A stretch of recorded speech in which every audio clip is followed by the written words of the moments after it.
ડભોઈ તાલુકાના કરનેટ ગામેથી ગેરકાયદેસર રેતી ખનન ઝડપાયું. પાલિકાના પ્રતિબંધિત વિસ્તારમાં છેલ્લા ઘણા સમયથી ચાલતું હતું રેતી ખનન.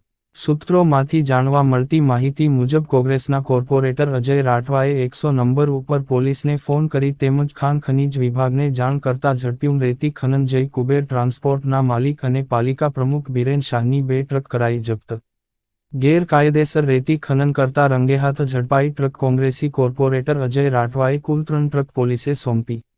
છેલ્લા ઘણા સમયથી જ ચાલતું હતું રેતી ખનન. ડભોઈ નગરપાલિકા સત્તાધીશોની બેદરકારી સ્પષ્ટ થઈ. પાલિકાની પ્રોપર્ટી સાચવનાર પ્રમુખની જ ટ્રકો ઝડપાતા અનેક સવાલો ઊભા થયા હતા. ખાણ ખનીજ વિભાગે ટ્રકો સહિત ઓવરલોડ ભરેલ રેતીનો લાખો રૂપિયાનો મુદ્દા માલ કબજે કરી આગળની કાર્યવાહી. ખાણ ખનીજ વિભાગ અને પોલીસ વિભાગે ફરિયાદ દાખલ કરી આગળની તપાસ હાથ ધરી છે.